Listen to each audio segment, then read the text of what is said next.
जी अस्सलाम वालेकुम। As we were doing chapter number 9, जिसके अंदर हमने एक्सरसाइज 9.1 को कंप्लीट किया था और जिसके अंदर हमने पढ़ा था distance formula. And as I have told you earlier के 9.2 के अंदर भी सेम फार्मूला अप्लाई होगा जो डिस्टेंस फार्मूला हमने एक्सरसाइज 9.1 में यूज़ किया था। तो before going into exercise 9.2, exercise start होने से पहले बुक में कुछ बेसिक फ़िगर्स की प्रॉपर्टीज़ दी गई हैं, आपने उनको स्टडी करना है। उनमें से एक फ़िगर के बारे में मैंने यहाँ पे लिखा है जिसकी टाइप्स को डिस्कस किया गया है। सबसे पहले यहाँ पे लिखा हुआ है टाइप्स ऑफ ट्रायंगल्स। उसकी पहली टाइप जो यहाँ पे मेंशन है वो है इक्विलेटरल ट्रायंगल।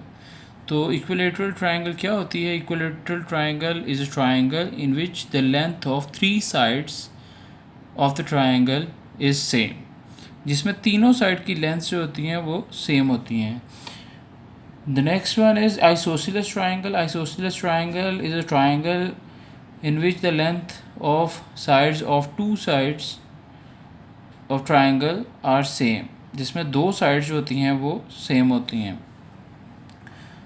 थर्ड टाइप जो यहाँ पे लिखी है वो right angle triangle. Right angle triangle वो होती है जिसके अंदर 90 डिग्री का एंगल आ रहा होता है।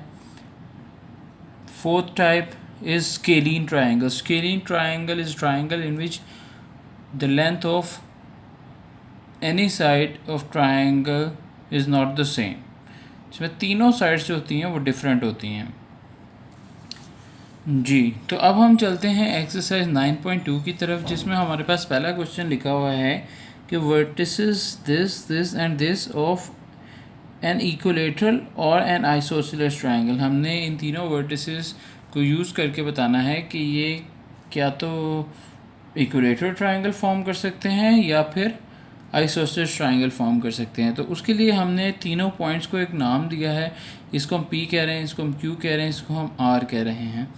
ठीक है जी। तो सबसे पहले हमने क्या किया कि PQ का डिस्टेंस फाइंड किया using the same distance formula that we were using in exercise 9.1। तो PQ formula was x2 minus x1 का whole square plus y2 minus y1 का होल स्क्वायर। ठीक है जी। तो ये हमारा x1 हो गया, ये y1 हो गया, ये x2 हो गया, ये y2 हो गया। तो हमने इनको फार्मूलाज में अप्लाई किया, वैल्यूज़ पुट किए x2 x1 y1 y2 की। तो हमारे पास ये आ गया 5 minus 5 is 0, 4 minus minus plus 4 plus 2 is 6, that is 36, 36 plus 0 is 36 and we have 6 as the distance of PQ। उसके बाद हमने फाइंड करना है QR का डिस्टेंस। ठीक है जी। तो हमने फिर उसके बाद हमने QR का डिस्टेंस फाइंड किया। अगेन हमारे पास x1 y1 x2 y2 ये हो जाएंगे। वही फार्मूला हमने दोबारा अप्लाई किया, वैल्यूज़ पुट के हमारे पास आ गया 81 plus 9 that is square root 90।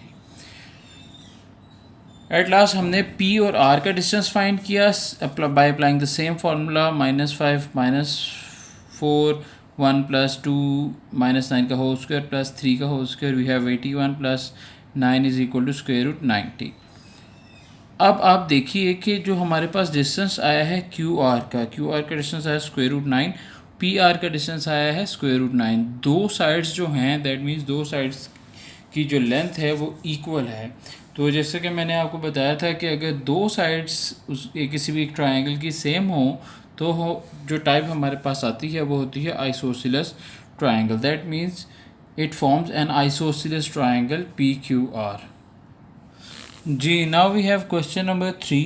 Show that whether or not the points this and this are the vertices of a right triangle।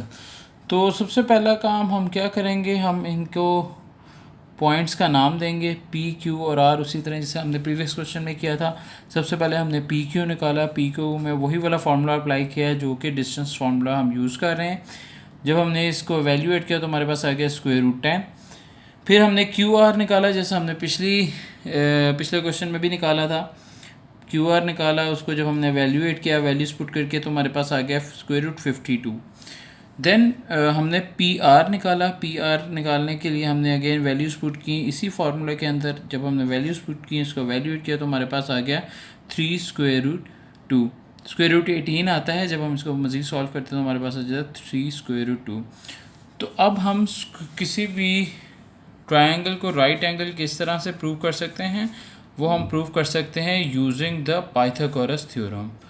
ठीक है जी। तो हमने क्या किया कि वो क्या होता है कि दो साइड के स्क्वायर्स का सम जो होता है वो तीसरी साइड के स्क्वायर के इक्वल आना चाहिए। तो हमने कोई सी दो साइड्स के स्क्वायर का सम निकाला जो क्या आ गया पी क्यू और क्यू आर का। जब हमने स्क्वायर्स का सम किया तो हमारे पास आ गया 62, और जो तीसरी साइड बची थी पी आर का स्क्वायर वो हमने किया तो हमारे पास 18 आ गया। तो जब हमने इसको उस फॉर्मूले में पुट किया तो ये इस इक्वेशन को सेटिस्फाई नहीं कर रहा था। That means it is not a right angle triangle जी। Now we have question number 4, whether और not the points this and this lie on a straight line. तो हमने इसको सेटिस्फाई करना है और बताना है कि क्या ये स्ट्रेट लाइन पे लाई करते हैं या नहीं करते। तो उसको क्या करने का तरीका है वो हम बाद में देखेंगे। सबसे पहले हम तीनों पॉइंट्स का डिस्टेंस फाइंड कर लेते हैं। सबसे पहले ए बी फाइंड करेंगे, फिर बी सी फाइंड करेंगे और फिर ए सी फाइंड कर लेंगे। तो ये हमने ए बी फाइंड किया। ए बी फाइंड करने के लिए वही फार्मूला यूज़ किया जो डिस्टेंस फार्मूला हम अभी तक यूज़ करते आए हैं। ये हमारा x1 है, ये y1 है, ये x2 है, ये y2 है। इसको यहाँ पे पुट किया तो हमारे पास आंसर आ गया स्क्वायर रूट 90 एंड दैट इज़ 3 स्क्वायर रूट 10। फिर हमने बी सी निकाला, फिर हमारा x1 y1 x2 और y2 ये हो गया। फिर हमने इसके अंदर इसको पुट किया और जब वैल्यूएट किया तो हमारे पास आ गया स्क्वायर रूट 360। ठीक है जी।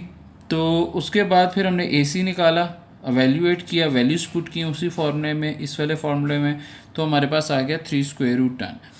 तो अब हमारे पास जो तरीका होता है तीन पॉइंट्स को लीनियर प्रूफ करने का वो ये होता है कि दो साइड का जो सम है, दो साइड्स का जो सम है वो थर्ड साइड के इक्वल आना चाहिए।